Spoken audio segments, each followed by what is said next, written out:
Spring-Gators, it is so good to be back with you. It's been about 4 weeks since I've been able to do First Look with my class, 4.0, out at Barkel's playground in the morning.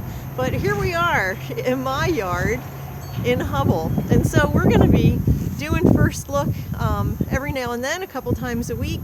And I'm going to bring you some science lessons from my house, and we'll have this opportunity to get together.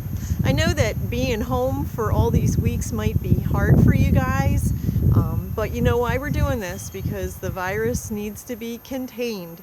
It needs to be able to not move around.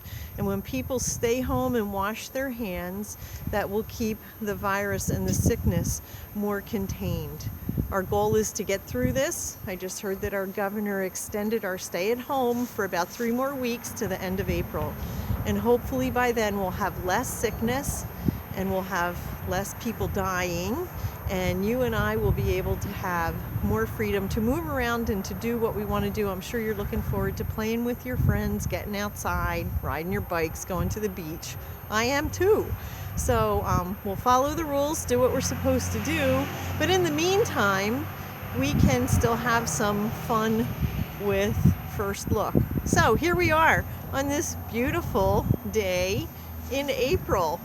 And I was just thinking about what's the temperature here. What do you think our temperature is? Looking around, is there something here that could give us a clue? Oh, here's my bird bath. And what do you notice is in the bird bath? It's water with a lot of leaves. And so I have a question. What could give us a clue about temperature? Do you think the fact that the water is liquid and not solid? That could be. So if it's liquid, what do we know about the temperature? The temperature is at least above 32 degrees, but it's not far above 32 degrees. I checked just before I came outside. It's about 37 degrees. It's also pretty cloudy today. Do you notice that? Pretty cloudy, and we've got some precipitation coming down. You notice that it is snow flurrying. Well, that's spring, right? She can't make up her mind. We've talked about that word fickle, and we said that somebody that's fickle is somebody who can't make up their mind. And spring is sort of fickle, right? Sometimes it acts like winter, and sometimes it acts like summer, and today it's acting like winter again, but that's okay. That's spring. I hope you've had a few fun weeks playing outside, because we really have had some nice spring weather, at least up until like today.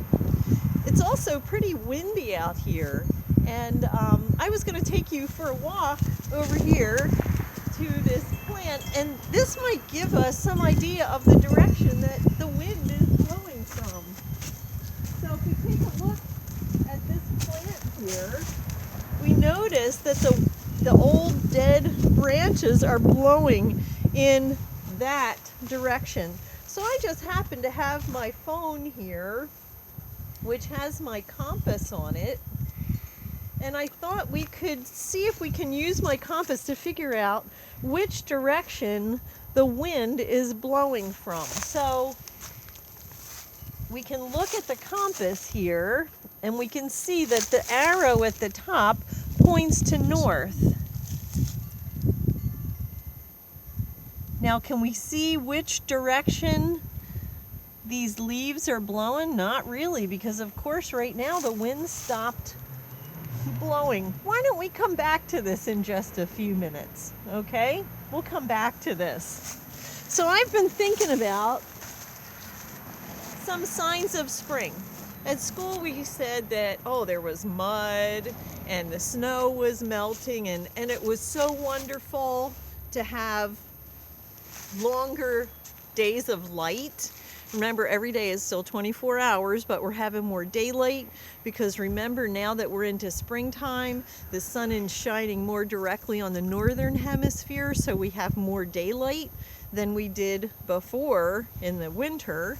And we're going to head over here to look at some other signs of spring.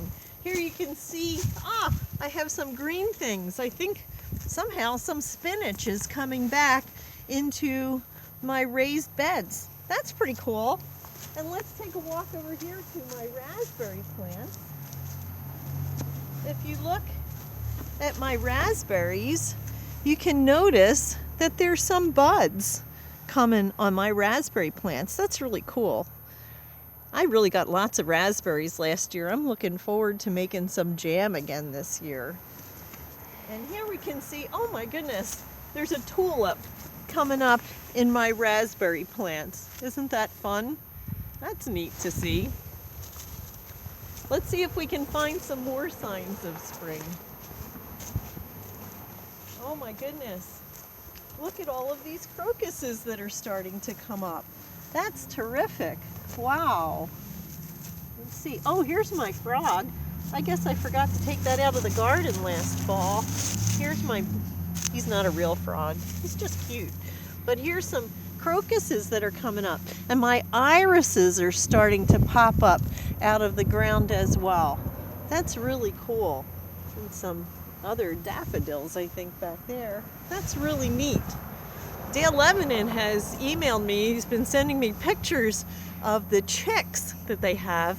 Dale has always told me that chicks are a sign of spring in their house. Brenna's also told me that her family is collecting sap from their maple trees and they're making maple syrup at their house, which is surely another sign of spring. So what I'd like you to do is think of some other signs of spring. Have you seen any geese? Have you heard water running? That would be really cool. If you can tell me some other ideas, some other signs of spring that you see, email them to me. And in our next first look, I will read the new emails that I get and report to you some signs of spring from the Keweenaw. Until then, you have a great day. Bye.